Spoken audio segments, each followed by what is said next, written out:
Afforestarsi è non sentirsi più né dentro né fuori, ma sentirsi. Et le but, c'est ça, changer, ouvrir, éveiller. À travers le pardon, la gratitude, l'amour et la réconciliation.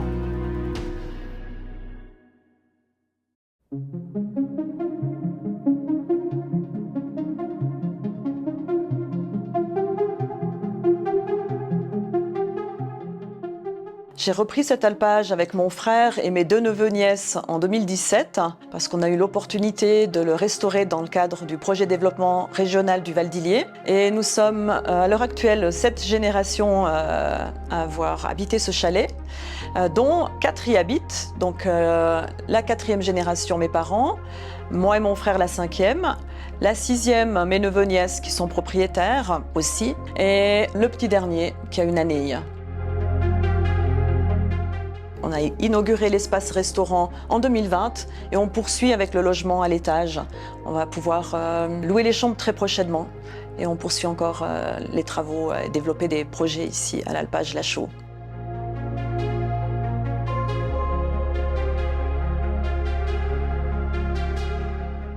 Ce chalet d'alpage a été construit en 1871 par mes arrière-grands-parents.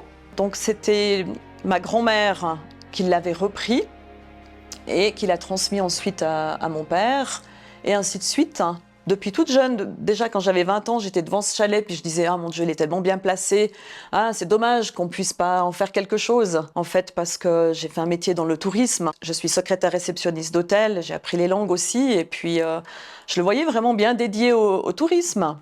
Alors voilà, on fait de l'agri-tourisme et on a pu mettre en avant ce projet et il a fallu un petit peu combattre pour le faire passer parce que nous ne sommes pas producteurs, mais nous sommes complémentaires aux producteurs, c'est-à-dire que nous vendons des produits du terroir, des alpages avoisinants, du Val d'Illier. Justement, le PDR a sorti l'identité de ces produits en saveur Dents du Midi. Et c'est vraiment un honneur de pouvoir avoir un bel écrin face aux Dents du Midi pour vendre ces délicieux produits.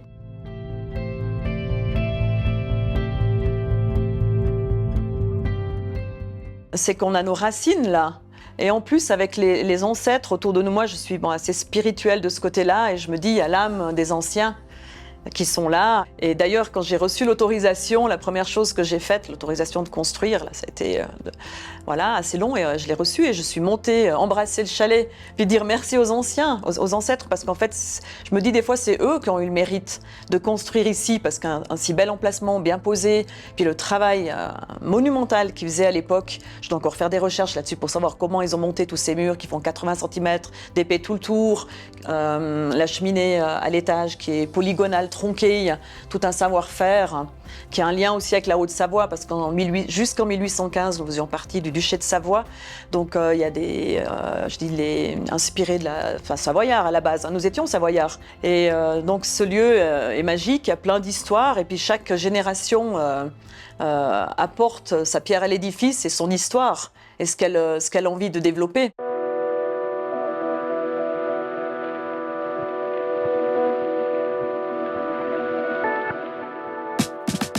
Ma rencontre avec cet alpage et entre autres avec Patricia, ça remonte même avant l'ouverture du lieu. Moi, c'est vrai que j'adore l'énergie dans cet établissement. Et puis quand tu as parlé du projet qu'ils avaient, c'était vraiment le commencement avec aussi mon activité. On s'est rencontrés au bon moment et il y a vraiment eu un lien avec cet agritourisme, ce lieu qui est très riche, le fait de travailler avec les produits locaux. Bah, voilà, on était vraiment dans la même philosophie.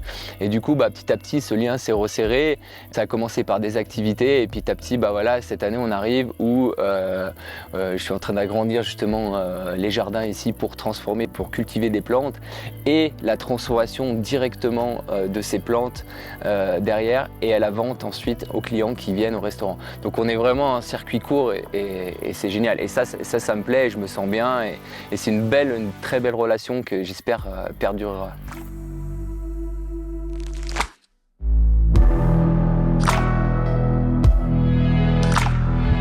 Je suis français d'origine, des petites montagnes du Massif central et puis il y a une douzaine d'années j'ai découvert les belles montagnes du Valais, donc je suis tombé amoureux. Et je suis également amoureux de nature, donc mon activité et ma passion, ce sont les deux, et c'est chouette de pouvoir mêler les deux là, c'est de former autour des plantes sauvages. Donc Autant au niveau, alors c'est vraiment mon petit atout, c'est la cuisine sauvage, former les personnes à la découverte de la cuisine sauvage, comment on peut utiliser les plantes sauvages en cuisine. Et également, je suis formé en herboristerie, donc voilà, il y a aussi cet aspect-là très important. Et ce qui me passionne également, c'est tout cette ethnobotanique, ces relations depuis des siècles entre les hommes et les plantes. Et ce qui est intéressant, surtout dans ces belles montagnes, c'est qu'il y a vraiment beaucoup de savoirs ancestraux qui sont intéressants de retrouver, les analyser, les comparer, les étudier avec maintenant les études qu'on peut avoir de nos jours. Et ça, c'est vraiment quelque chose qui me passionne.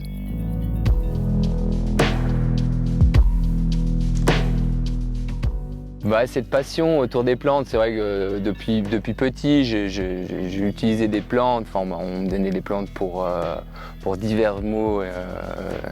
Et j'ai toujours aimé être en nature, sans que vraiment quand j'étais en nature, ça me faisait du bien.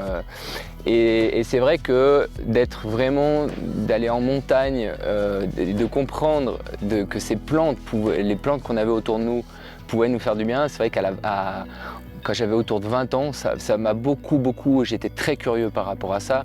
Et il y a eu vraiment une rencontre entre ces plantes qui poussent autour de nous et moi. Donc, et après, c'est vrai que j'ai beaucoup appris pour moi et c'est beaucoup m'intéresser pour moi. Et après, c'est vrai qu'à force de se former, on se dit pourquoi pas expliquer aux autres, enseigner, justement, transmettre, partager tous ces savoirs. Et puis après, vu que je suis beaucoup autodidacte, j'aime beaucoup essayer. Entre autres en cuisine, j'ai essayé toutes ces saveurs qu'on n'a plus l'habitude. Qu'est-ce que j'aimerais transmettre par rapport à toutes ces plantes? C'est qu'elles peuvent nous apporter énormément. Alors que ce soit en cuisine, mais également plus côté herboristerie pour nous aider à se soigner. Alors bien sûr, il faut faire attention, consulter, mais en tout cas, ces plantes ont vraiment des secrets à nous révéler en termes de santé. Et si je reviens vraiment sur une chose, si je reste sur la cuisine, ces saveurs qu'on apprend à redécouvrir. Par exemple, on a des saveurs comme l'amertume, on n'a plus l'habitude. On voit les légumes qui étaient amers il y a même 40 ans, ne le sont plus. Ils ont tellement été transformés pour casser cette amertume. On a un palais qui devient sucré et l'amertume est tellement importante en saveur. On a besoin, on a même au niveau médicinal, l'amertume est très importante. Et là, on va la redécouvrir. Alors, on ne va pas la redécouvrir quand on prépare des plats brusquement, on va s'adapter, on va l'associer pour que ce soit agréable à manger. Parce que ces saveurs, il faut les intégrer tranquillement dans l'alimentation pour que ce soit agréable, mais qu'on sente quand même qu'on revient sur des saveurs vraiment ancestrales, on va dire.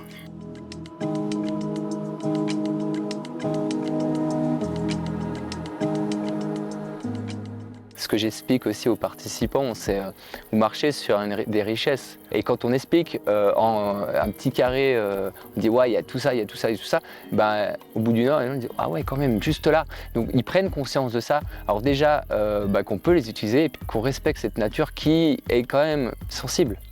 Et ça, c'est important, le fait d'ouvrir ses consciences de comment qu'elles peuvent être utiles vraiment, qu'on peut les consommer. C'est pour ça qu'on fait toujours des transformations dans mes stages, parce que quand on les consomme ou quand on les utilise de diverses façons, on sent.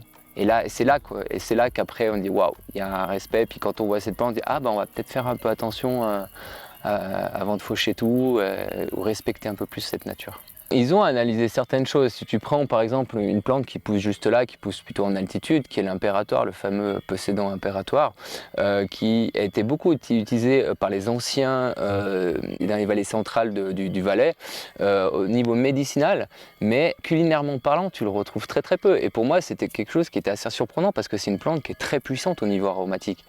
Et d'apprendre à la cuisiner, waouh, ça nous révèle vraiment des super saveurs. Et maintenant, moi, j'adore la travailler, que ce soit la racine ou la feuille. Mais par contre, là-dessus, il y a très peu d'informations. Au niveau des anciens, en tout cas, au niveau culinaire, ils l'utilisaient peu ou pas du tout, quoi. Donc, c'est ça, c'est intéressant. Et c'est une plante qui sera intéressante à analyser au niveau nutritif. Qu'est-ce qu'elle pourrait vraiment nous apporter ?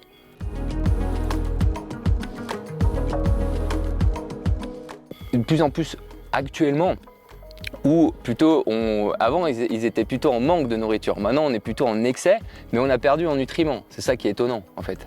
Et le but, c'est aller chercher justement, essayer de retrouver dans la nature ces nutriments.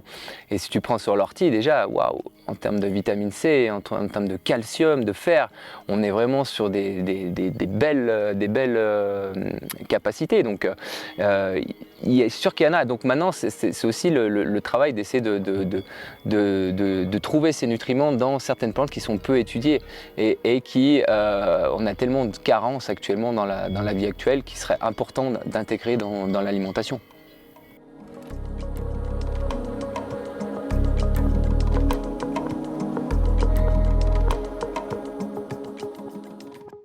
Le but de cet alpage, étant donné que nous ne sommes pas producteurs, nous avons des vaches allaitantes en estivage.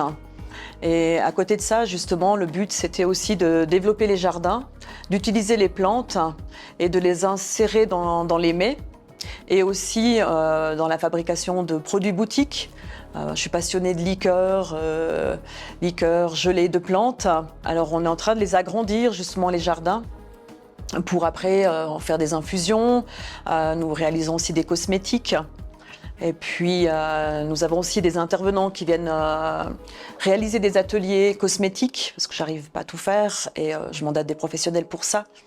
Des ateliers cosmétiques, et voilà, ce qui est au niveau des plantes, c'est tellement vaste, et je pense que ça fait partie du patrimoine naturel. Il y a le patrimoine naturel à mettre en avant, il y a le patrimoine bâti avec l'alpage, justement, qui laisse des traces sur ce qui s'était fait avant, et c'est bien de montrer au tourisme, justement, tous ces aspects.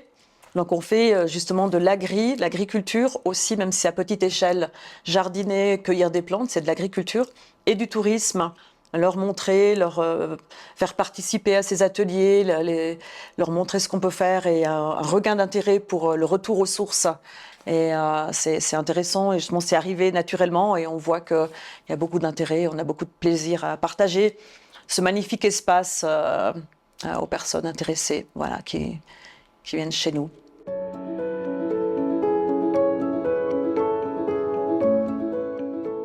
Ce soir, nous recevons un concert de bol chantant accompagné d'un pianiste et puis de la peinture en live. Je remercie Mélanie qui a eu cette idée à la base. Puis je me suis dit, oh là là, qu'est-ce qu'elle vient me demander là? Et puis je me suis dit, pourquoi pas, hein? La montagne, pour moi, c'est la liberté. Et ce soir, on se réjouit de raccueillir ce trio. Et je remercie les personnes qui vont venir pour partager ce moment dans la simplicité, avec une petite infusion de plantes après, la salée du Val d'Illier, le gâteau emblématique du Val d'Illier, et un bel échange entre tous. Voilà.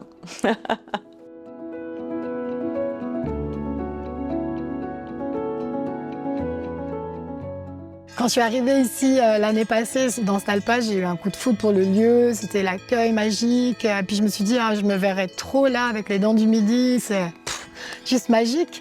Et le programme était déjà complet, on n'a pas pu trouver, c'était pas le moment. Cette année, Patricia a repris contact avec moi, et puis ça a été une rencontre de cœur à cœur déjà avec elle, avec le lieu, toute l'histoire du lieu. Et puis c'était certain, je savais déjà avant, mais que je devais venir ici faire ça. Puis après, j'ai rencontré Nicolas, un soir de carnaval.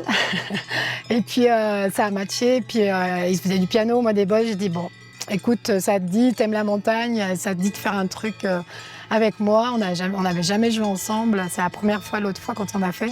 Et puis, on savait que ça allait matcher parce que c'est comme quand les âmes elles se rencontrent, on sait qu'on est sur la même longueur d'onde, même si on ne se connaissait pas du tout. Et puis après, il y a Ludo qui s'est rajouté. Un matin, je me suis levée, puis j'ai vu Ludovic, je me suis dit, waouh, ça doit être super pour les gens. Tu joues, tu as cette musique incroyable, tu as un peintre qui est en train de créer, c'est une énergie, c'est une fréquence, ce qu'il fait aussi lui. Et puis pour lui aussi, j'avais envie qu'il fasse, je lui ai proposé qu'il fasse l'expérience, quand tu es touché par les fréquences, comment tu vas créer un tableau, c'est différent, forcément.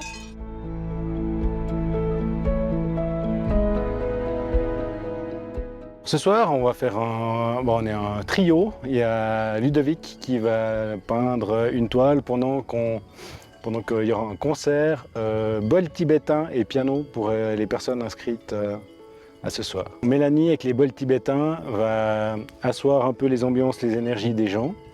Et une fois qu'ils seront posés, je vais commencer à jouer au piano une impro selon les énergies du moment qui va durer le temps qu'elle joue des bols et qu'elle pose des bols sur les gens. Donc vraiment, ouais, ce soir, c'est un partage d'énergie entre les bols tibétains, le piano, le lieu, les gens qui sont présents. Donc voilà, on va tous travailler ensemble sur les énergies qui seront présentes.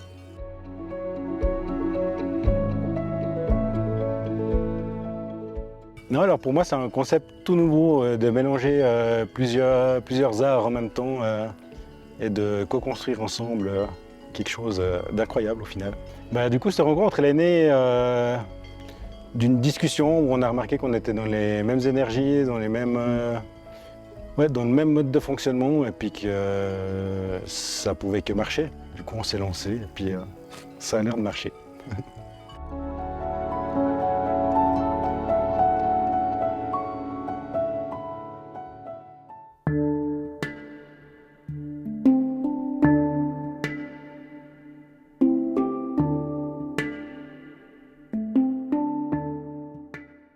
Depuis toute jeune, j'ai toujours été très intéressée par les médecines naturelles, le développement personnel.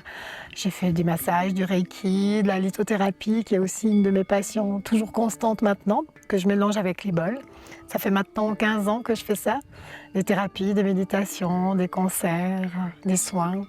Et la rencontre avec les bols, ça a été un vrai coup de foudre, un coup de cœur.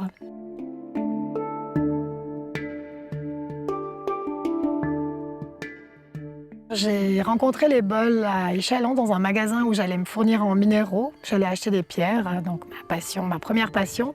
Et je passais à côté de ces bols tous les jours. Et puis, je me disais non, je ne vais pas encore m'intéresser à un nouveau truc parce que je m'éparpille trop, toujours trop de curiosité pour plein de choses. Je voulais rester centrée dans la lithothérapie. Et un jour, la tenancière de ce magasin est venue vers moi. Elle m'a dit « Écoute Mélanie, j'ai reçu un message d'en haut. Je t'offre la formation de bol, tu viens à l'initiation si ça te plaît, voilà, tu peux commencer la formation. » Alors j'ai dit ouais, ok, allons-y, puisqu'il y a quand même un signe extérieur qui me pousse à ça. Donc j'ai fait l'initiation et après un quart d'heure, c'est comme si j'avais fait ça toute ma vie. J'ai commencé à jouer, ça a été instinctif déjà, tout de suite ils ont chanté et ça m'a pris à l'intérieur, ça m'a fait quelque chose d'immense. Ça a grandi tout, ça a vibré et puis j'ai su que voilà, c'était ce que j'attendais en fait depuis longtemps et que je pense que je l'avais déjà expérimenté dans d'autres vies, tout simplement.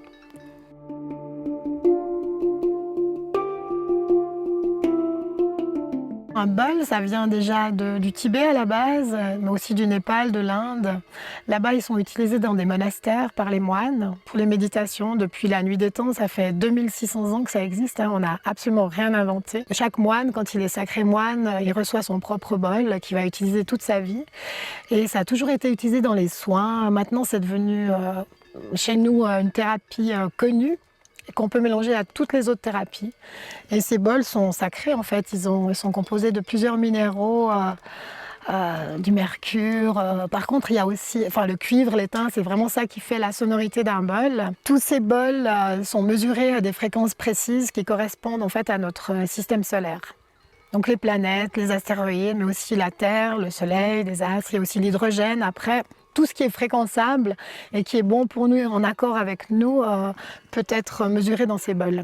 Un bol a beaucoup de fréquences, n'a jamais qu'une seule fréquence et c'est ce qui va rentrer en résonance avec notre corps, nos propres fréquences, nos organes, nos émotions. Et chaque fréquence va travailler justement précisément sur telle émotion, tel organe. C'est basé aussi sur la médecine chinoise. Donc c'est un guide. Dans les soins, on peut analyser ce que la personne a besoin et choisir consciemment les fréquences qu'il faut pour l'aider, tout simplement.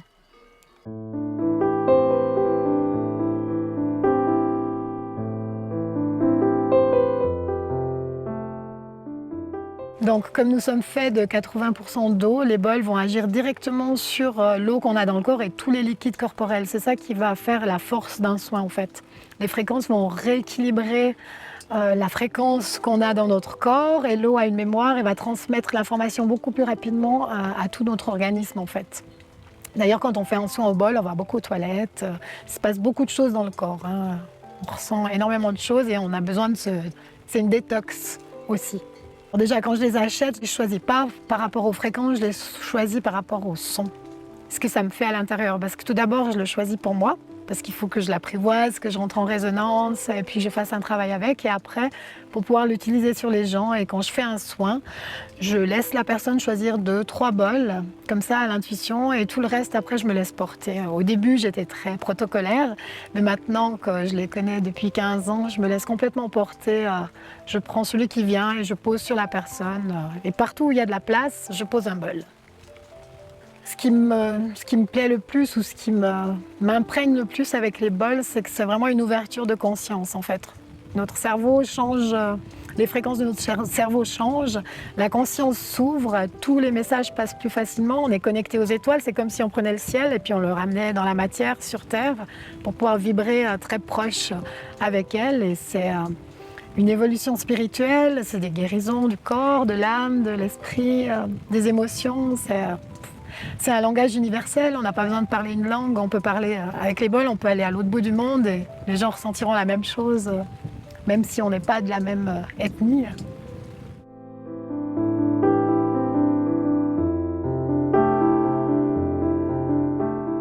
Ce qui m'a fait crocher au piano, continuer et jouer en nature sur les sommets et les montagnes, c'est les énergies qui s'en dégagent. Enfin, je crée des compositions en lien avec les énergies que m'inspire la montagne et des lieux comme ça.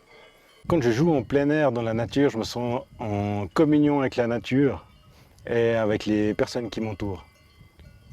Je ressens plus facilement les choses et je suis vraiment... Ouais, je suis là sans être là. Un peu comme un réceptacle qui se nourrit de tout ce qu'il a autour pour mettre sur le clavier.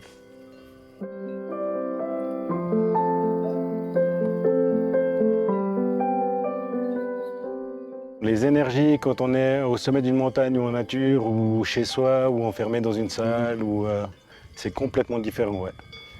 Je joue déjà beaucoup plus posé quand je suis en montagne que si je suis dans un espace fermé. Ouais. Et d'ailleurs, mes compositions, elles varient chaque fois selon l'humeur, les énergies. Donc, c'est pas une composition qui est arrêtée et définie. Elle évolue avec le temps et les énergies qui sont autour. Le moment où je vois que c'est réussi, c'est dans le regard des gens une fois que c'est terminé. Ou même pendant la prestation, où vraiment on ressent les étoiles dans les yeux des gens.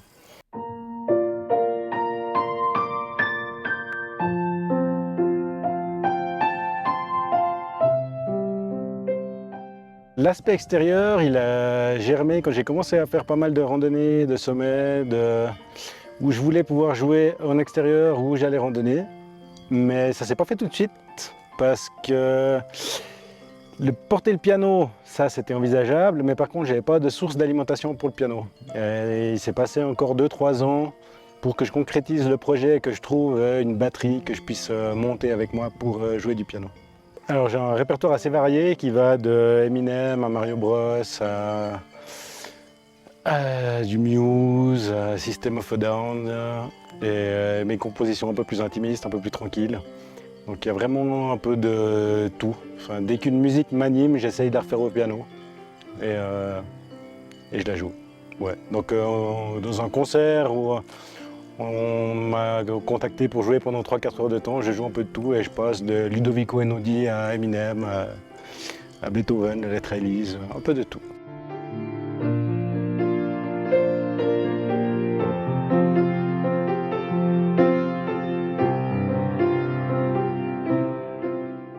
En fait, j'ai commencé la peinture via le dessin. J'ai pris des cours de dessin quand j'étais adolescent. Quand j'avais 16 ans, j'ai fait beaucoup de crayons, de fusains. J'ai beaucoup étudié les perspectives, les volumes, les lumières, etc. par ce biais. Après, j'ai fait un peu de dessin académique. Et puis ensuite, j'ai arrêté. J'ai fait pas mal de sport et j'ai mis ça en stand-by et j'ai repris la peinture, tout ce qui était artistique, il y a une dizaine d'années.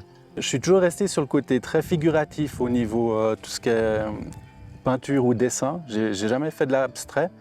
Et puis, j'ai toujours été attiré par ce qui était des montagnes, des vaches, parce que voilà, on est entouré de ces belles bêtes sur les pâturages. Donc, c'était inévitable de se mettre au défi de dessiner, de peindre des vaches d'airain.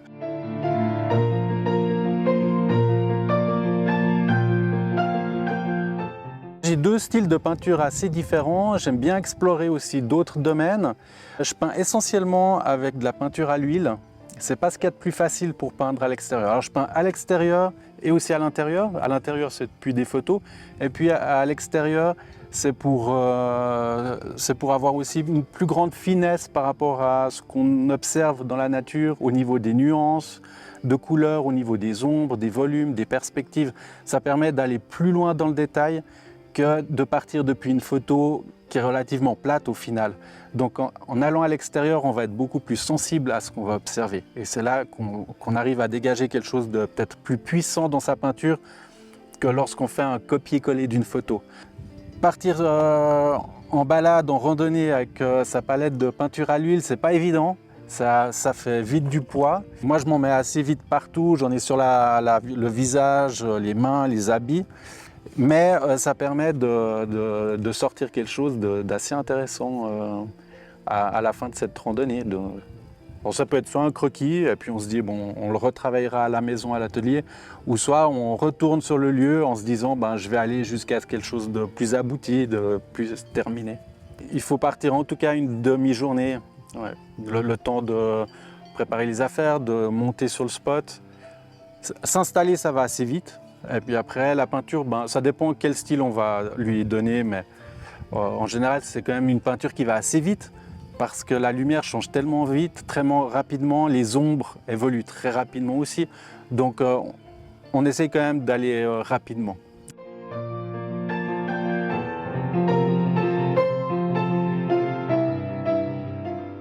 Au niveau, alors je reprends au niveau des lignes, je respecte la ligne de la montagne, j'espère le dessin, on va dire, le croquis. Après, au niveau des couleurs, là je me lâche, je ne respecte pas la réalité. Je pense que c'est important de mettre ouais, une touche un peu folle finalement, de ne pas respecter exactement ce qu'on voit. Il y a cette connexion avec la nature qui est extraordinaire parce qu'avec le temps, on observe les choses de manière plus fine, toutes ces petites nuances de couleurs. On se dit, ah tiens, cette forêt, il n'y a pas que du vert, il y a aussi du bleu, etc. Donc l'œil commence à devenir très sensible à ce qu'on peut observer sur place.